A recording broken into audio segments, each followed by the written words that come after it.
fuck that miss me? So players being mic'd up have caught a lot of really funny moments throughout this season. And we had another one last night between the Yankees and Red Sox. 0-2 count here on Justin Turner, and we have a breaking ball that is thrown inside that doesn't really break, and you'll see Turner turn in trying to get hit by the ball. And it actually sounds to me, it's really weird. It sounds, you hear two different sounds.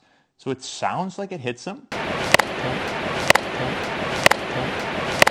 But then he asks, how did it not hit him? And he's surprised that somehow it didn't. Fuck that miss me. So I wanted to throw this up here not just because I think it's funny being able to hear him say this, but it's also a teaching moment. So I think it's important for players to learn how to get hit properly. And we call it a roll.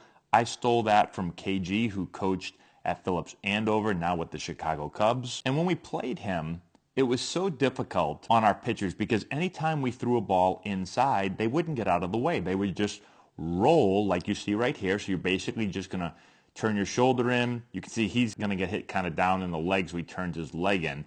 So the batter is protecting himself. He's turning away from the pitch, but he's not jumping out of the way. And so it makes it difficult on pitchers, especially at lower levels, knowing that if you throw the ball in and you come too far in, they're not moving. They're just going to roll, get hit by the pitch, and take their base. So when we played them, we hit them 3 or 4 times.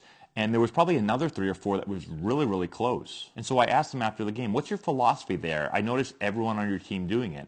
And he explained that they call it rolling.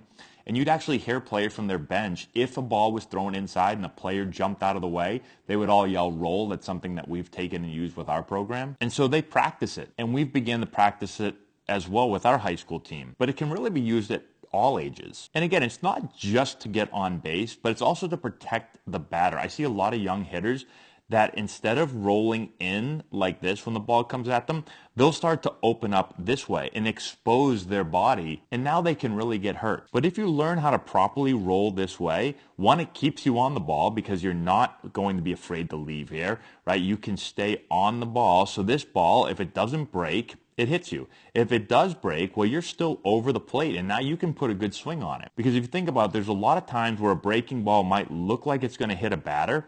They start to bail out of there, and then the ball breaks back over the plate for strike 3. So different ways you can practice it. One, you can just use a soft foam ball. That's how we do it at practice, or a tennis ball, and you just work on the technique.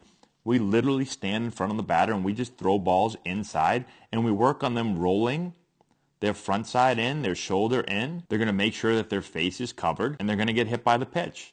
You can progress that to a more difficult drill. You can do either batting practice or front toss, and you can have baseballs and those squishy balls mixed in together in the same bucket. And the ones that we use, actually, the color of them are the same as baseballs, so the batter doesn't know which ball is which. And so they're going to get ready to hit. If the ball is a hittable pitch, something they can drive, they're going to swing and hit it. If the ball is thrown more at them, they're going to turn and they're going to roll. And so obviously if we're going to throw the ball at the batter, we're going to use that squishy ball just so we don't hurt them in practice. So hopefully that helps. Again, just a funny moment, but also understanding how to protect yourself and also how to find a way on first base. So that's all we have. Subscribe to the channel, hit the notification bell, give it a thumbs up, all that good stuff, and we'll talk to you later. Fuck that miss me.